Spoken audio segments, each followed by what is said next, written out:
Good afternoon, everybody. Keith here again. Hoping everybody's having a good day, enjoying life, living life, loving life. Another non-live video until I get back on Facebook. Wanted to go over again with some other information in regards to my previous video on charter and all of that, authority, act of God, and force majeure. We're going to continue on in regards to the charters and what defines the charter, which is the articles of incorporation. Articles being the artistic draft work or artistic work that they put in the wording of the incorporation. And by definition here it says the highest governing document in a corporation. So when we see this federal government and the Constitution, the Articles of Confederation is what incorporated them. Also known as the corporate charter, it generally includes the purpose of the corporation, the type and number of shares, and the process of electing a board of directors. Today, they put it to the people for votes. Votes from the people to see who they should elect according to their electors. Okay?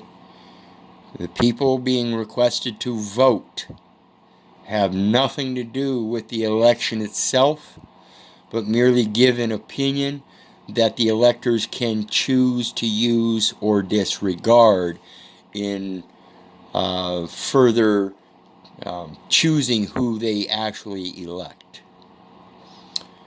The Articles of Incorporation must be filed with the state at the time of incorporation and may be amended or repealed as permitted by law and the articles themselves.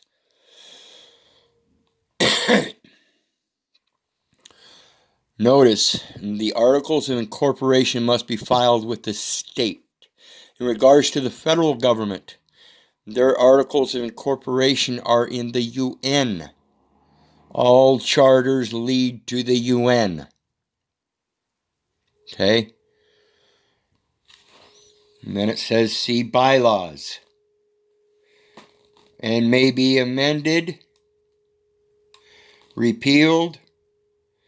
It says, and may be amended or repealed as permitted by law and the articles themselves. The articles themselves are bylaws of the corporate entity, whereas the ability to amend or repeal as permitted by law is distinctly different. In regards to what is permitted by law, as long as you do no harm, you can either amend, repeal, or abstain from any other articles themselves. And of course, you see it says commerce.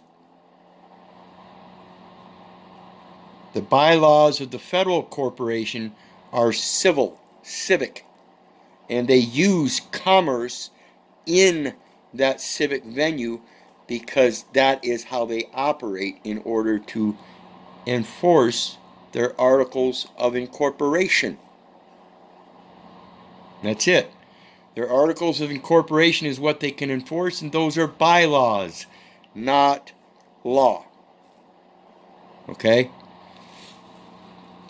In so doing, if they do so without knowing this enforcement thing, they are operating under negligence because they don't know the law themselves, and they are negligent in knowing the law above and beyond their own bylaws.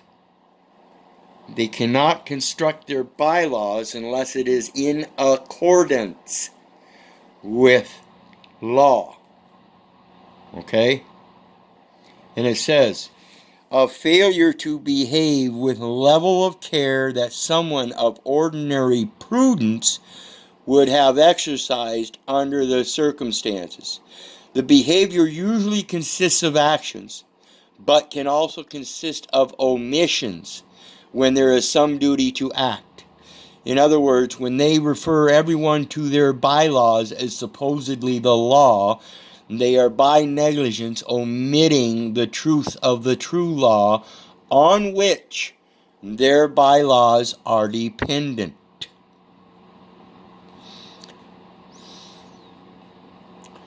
Overview says the primary factors to consider in ascertaining as certain. It must be certain.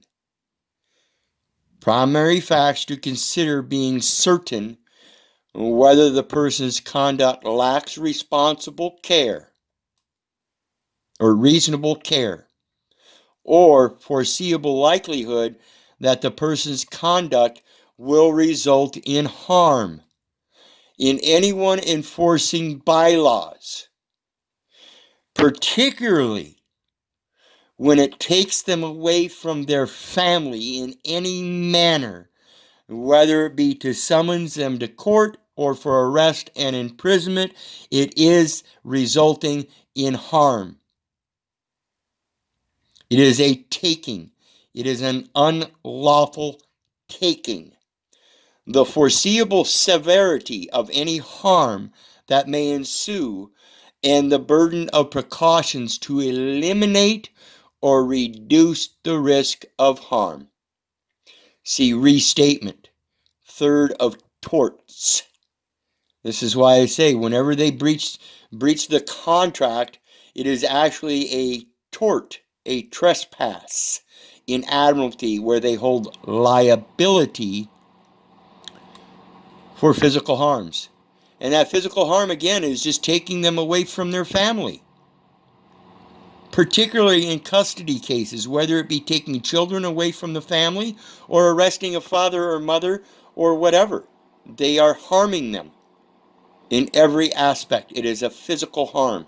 They have no authority to take a human or a living vessel unless it is written in the Bible. And it is written not to do so in the Bible.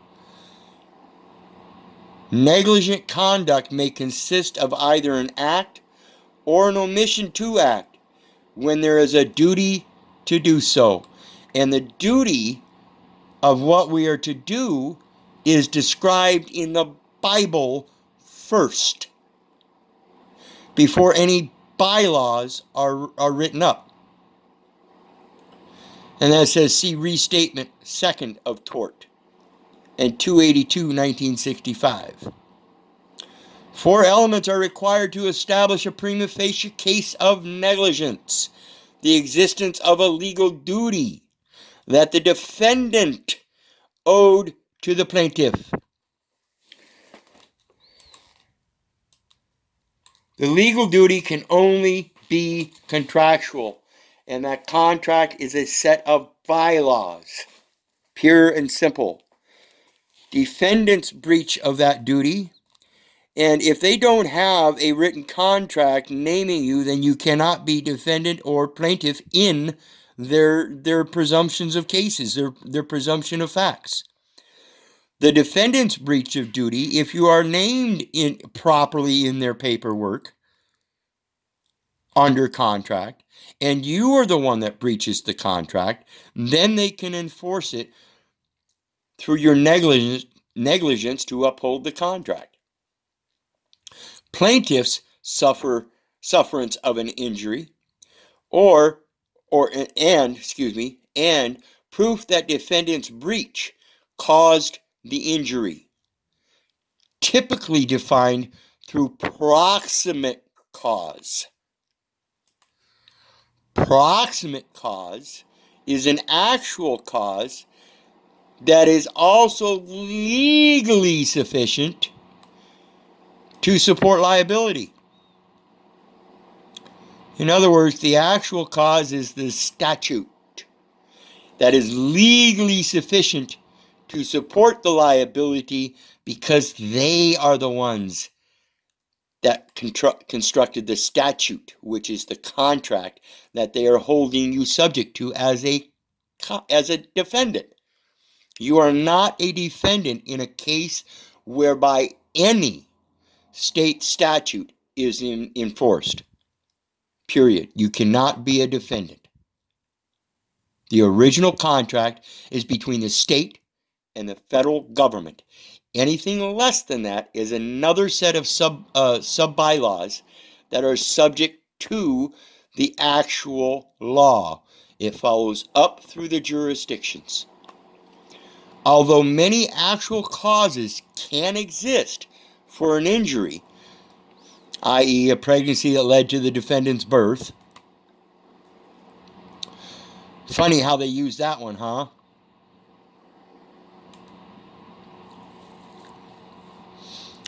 This is in pertaining to the father's liability to support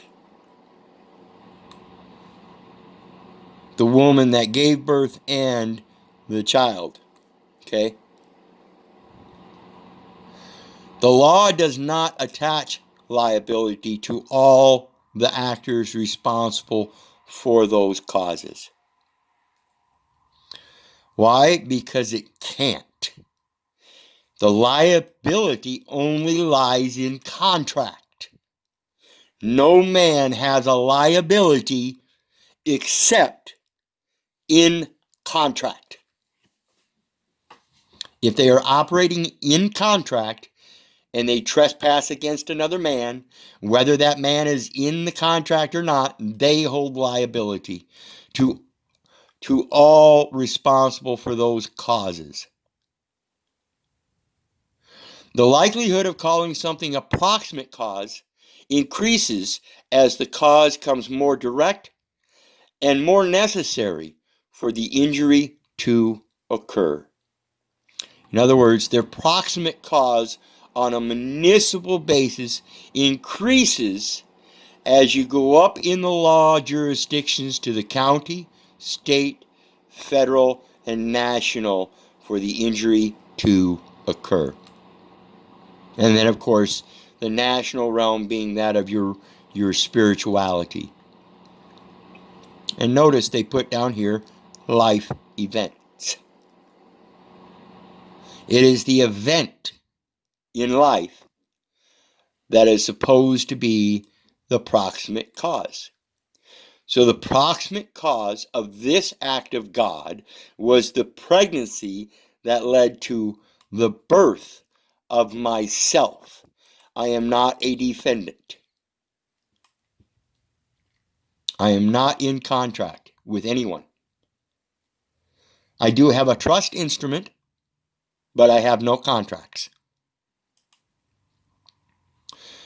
Determining a breach. When determining whether the defendant has breached a duty, courts will usually use the Hand formula, created by Judge Learned Hand in United States v. Carroll Towing.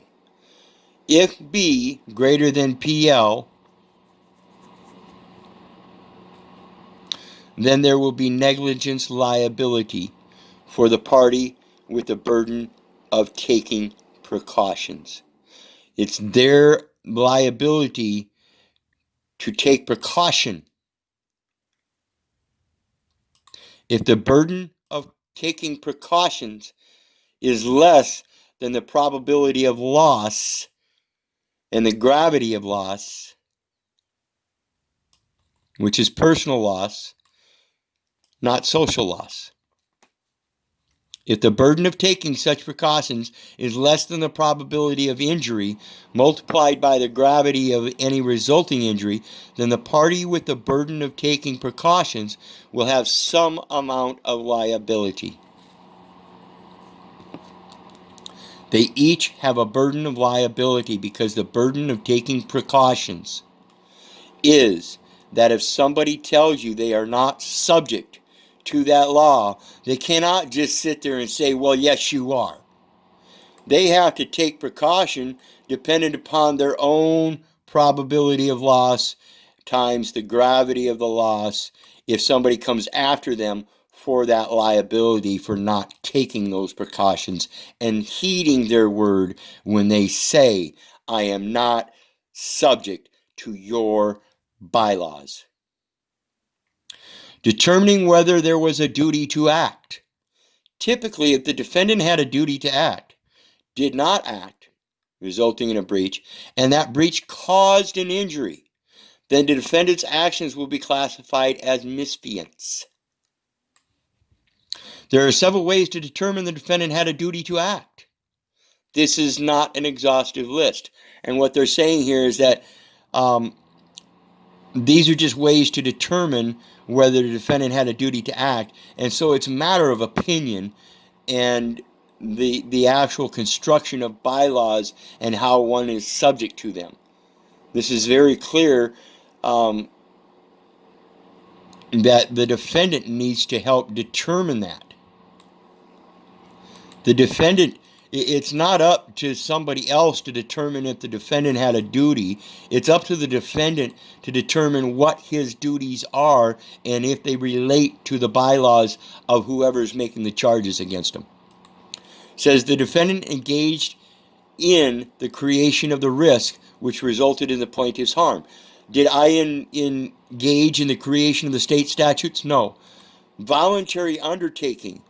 The defendant volunteered to protect the plaintiff from harm. I did no such thing. By signing up for a driver's license, it's considered a voluntary undertaking, but the defendant did volunteer to protect others by driving safely.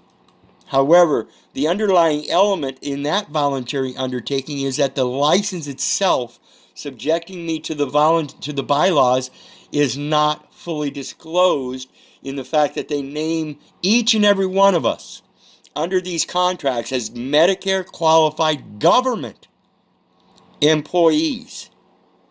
And thereby they require a driver's license. Thereby it's not a voluntary undertaking as they describe, because they say it's required. And then they turn around and say it's a voluntary undertaking to take you into court as a defendant.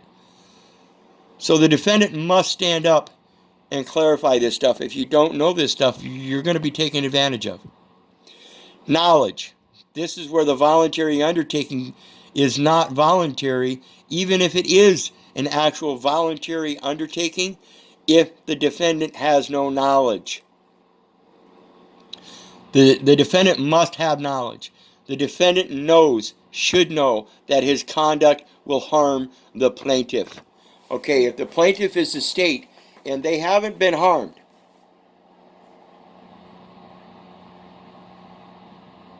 think about this. Then why is the state coming after you for fines, fees, and penalties, saying that you violated or offended one of their traffic citations, but actually caused no harm? This is federal regulation stuff, people. Business voluntary relationships. This is where those who actually sign contracts performing business in private, one person with another, in a voluntary business relationship, but yet both business partners subject themselves to taxation involving a third party that officiously intermeddles with their voluntary relationships. Business owner and customer, innkeeper and guest, land possessor who opens her land to the public, person who voluntarily takes custody of another person. Voluntarily takes custody of another person. Is it a voluntary undertaking that the sheriff takes custody of another person, or is it knowledge of a business transaction voluntary between him and the state in their relationship? Determining whether there was an injury.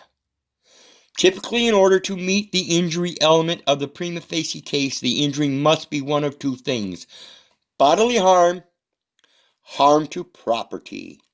Nothing else.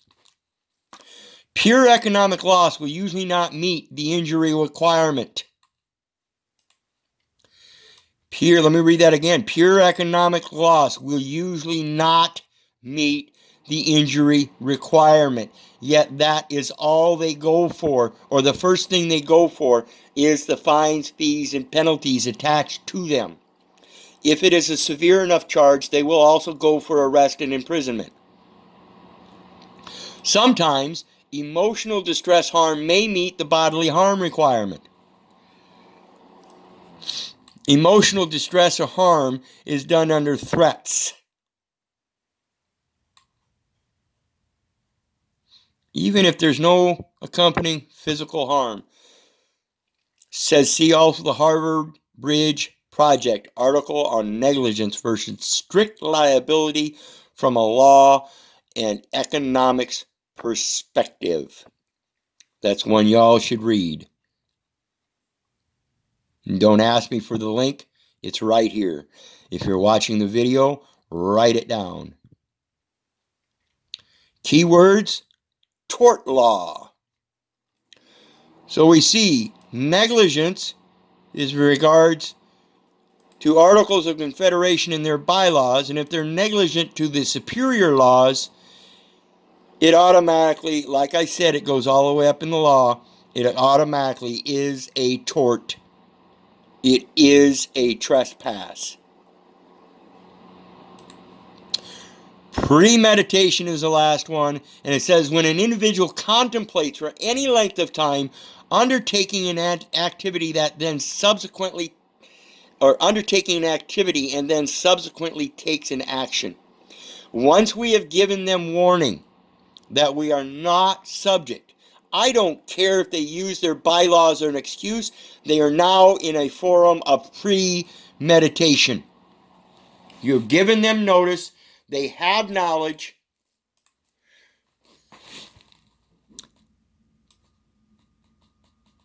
that their conduct will harm you, and therefore any further action is premeditation, and this is the legal process in criminal law.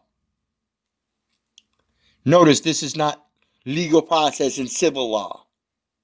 Okay? Again, why they say keyword is tort, because it is actually a crime. Anyway, I hope you guys paid attention today. Again, very important information. And if you have any questions, feel free to get a hold of me on one of my forums. I'll be posting those links along with the PayPal link. Again, please. This is all I do. I have no contracts. I do not have a job. I cannot hold a job because of the knowledge I have. Says I would have to subject myself to government employment, and I cannot do that because I have not taken an oath of office. For me to contract, and believe you me, it's of my greatest and sincerest and deepest opinion that if you believe you are under contract, you too are in fraud. You are operating in fraud. You are not subject to those contracts because, again, it is only an assumption that you are a government employee subject to those bylaws. If you're not, you create your own trade agreements. They are trade agreements, not contracts under government. Comprehend this stuff, people. And again, if you have any questions, contact me. I will gladly try to explain the best I can, whatever your question is. And again, please pay attention to that PayPal link and share some love. I always need it.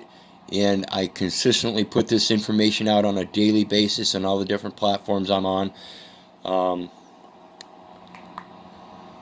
But like I said, I don't hold a job. I can't force myself to do that stuff because it would in fact be giving up my regular or my actual right of heir as a child of God. So think about this stuff, people. And remember, if it weren't for you guys, I wouldn't be doing this. God bless. Have a great day. And remember that PayPal link. Bye-bye.